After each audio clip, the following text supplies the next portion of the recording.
Agora vamos falar então um pouco mais sobre esse assunto. Temos como convidado aqui o André Saconato, que é assessor econômico da FEComércio de São Paulo. O André, seja bem-vindo. Boa tarde a você. Obrigado por atender nosso convite. Boa tarde, Adalberto. Boa tarde a quem está nos assistindo. Eu que agradeço o convite. André, vamos lá. O governo apresentou uma ideia, são parâmetros iniciais ainda, não está fechado todo o texto, vai ter que passar pelo Congresso, é da democracia e que bom que é assim. Mas ele está falando aqui, para pegar alguns pontos do ministro Haddad, ele está contando com uma reoneração da economia. Isso vai ter resistência, porque o governo é contra as desonerações que foram feitas. Pode ser que haja excessos em algum momento, mas ele chama de pessoas que não estão pagando impostos, ou setores que não pagam impostos, quase que chamando de informal. Só que boa parte desses impostos dizem que isso garante empregos, que é outra coisa que também gera gasto com o desempregado e a economia cresce muito menos.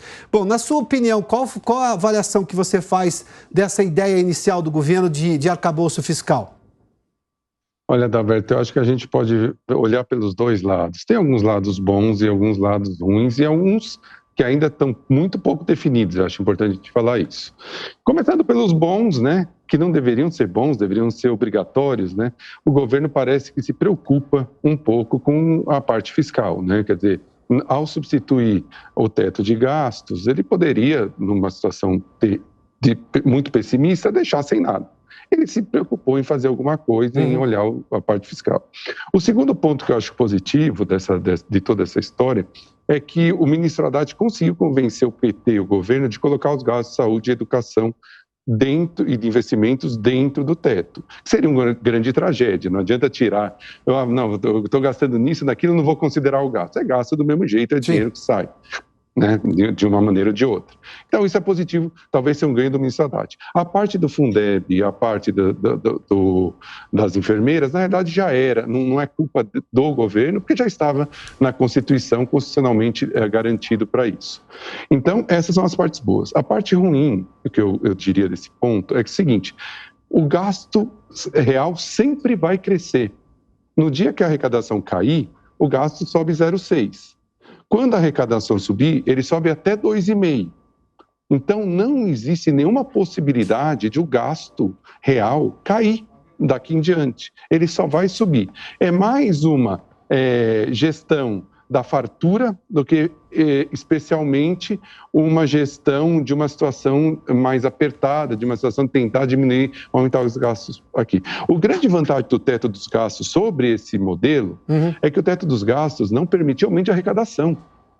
Então, você tinha que gastar o que era um ano anterior, mais IPCA até julho do ano que estava em voga.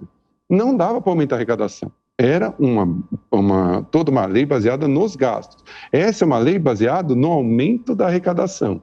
Então, eu acho que isso poderia ser talvez pudesse ser um pouquinho mais restrito quando o governo fosse fazer toda essa estrutura. Porque, Saconato, o que me chama a atenção ali é eles têm um otimismo. Tudo bem, o governo nunca vai vender pessimismo. Tá, mas tem o realismo entre o otimismo e o pessimismo, tem o realismo. É esse que prevalece, né? Eles estão imaginando um crescimento da economia muito grande para atender tudo que eles estão pretendendo. E aí, por exemplo, cresce bastante a arrecadação, mesmo que os gastos cresçam, eu vou conseguir o equilíbrio fiscal. O equilíbrio pode estar lá embaixo ou lá em cima. Eles estão prevendo que esteja lá em cima. Só que eu preciso que o governo demonstre claramente como é que ele pretende fazer para a economia crescer. A lógica da política econômica dos governos petistas não é muito aberta, e demonstrou claramente isso até agora, não é muito aberta à estabilidade institucional. A gente não viu isso, essas reclamações com relação ao Banco Central chamam atenção, geram insegurança para o investidor e tudo mais. Como é que se resolve isso? Porque no governo passado, sejamos justos, mesmo com guerra na Ucrânia, pós-pandemia, uma estiagem que tinha afetado o país, você abriu-se ao mercado e conseguiu resolver uma série de coisas. Esse governo pensa de outra maneira. Como é que vai fazer crescer a arrecadação se ele não está aberto ao mercado?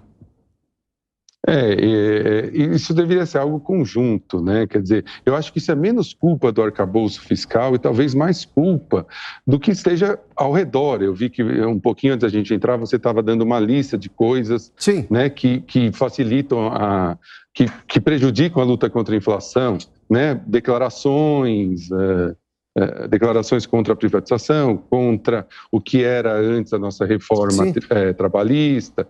Essas coisas prejudicam, né? Prejudicam o crescimento. Isso é menos culpa, talvez, da estrutura do arcabouço fiscal e mais culpa de todo o resto que está acontecendo em volta. Porque o mercado gostou do arcabouço, né? A gente tem números positivos hoje na Bolsa, no dólar, mesmo com esses pontos negativos que eu falei aqui. Porque o que está acontecendo, o Brasil hoje é um país que é um dos primeiros lugares de investimento na cabeça de vários outros países. Sim. Por quê? Quem são os nossos concorrentes? Rússia, Turquia, Argentina, México, estão piores que a gente.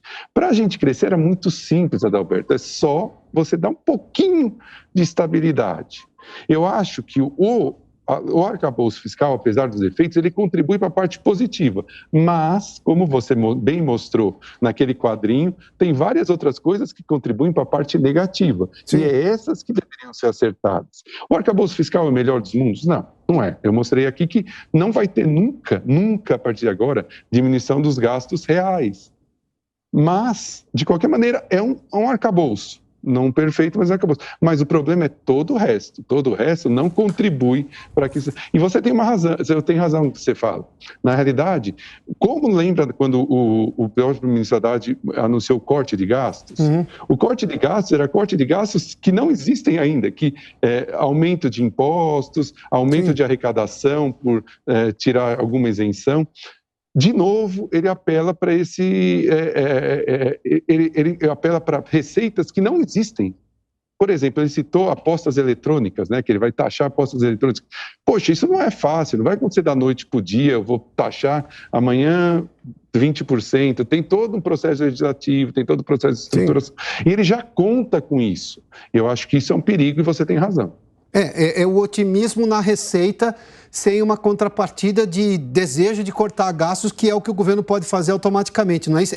Há um descompasso entre as duas coisas, né? Uma vive de um otimismo, a outra, que é o realismo, eles não estão aplicando. Não foi apresentado. Quando se fala em corte ali, ele acredita que terá mais receita, mas não deixa, e diz de onde viriam essas receitas, mas você precisa combinar com a economia para isso acontecer, né? Mas não deixa de forma muito clara os cortes que pretende fazer se por acaso isso for frustrado. E frustração de receita é uma coisa que pode acontecer, não tem nada de errado em acontecer isso, é lamentável, mas isso pode acontecer. E eu vou mais longe, não tem previsão de corte de gastos, porque olha o seguinte... Tiver um problema com o Saconato ali no corte? Não, voltou o sinal? Saconato, desculpa, houve só uma interrupção aí na linha, você estava começando a responder a pergunta, pode retomá-la, por gentileza. Tá ótimo. Então, como eu vinha falando, não tem nem previsão de corte de gastos, os gastos vão aumentar sempre. Se houver queda da receita, tem um aumento automático de 0,6% nos gastos.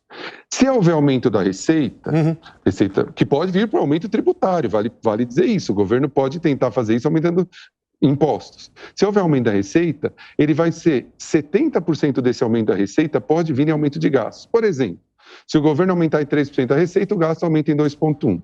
Isso é limitado a 2,5%. Não passa de 2,5%. Então, o gasto sempre vai subir real, acima da inflação, de 0,6% a 2,5% do que o gasto que se gasta hoje. Independente se a economia cair, se a economia subir, se houver aumento ou diminuição de receita. Então, não é só que o governo não tem espaço para aumento de gastos. Não está previsto diminuição de gastos nesse novo arcabouço fiscal.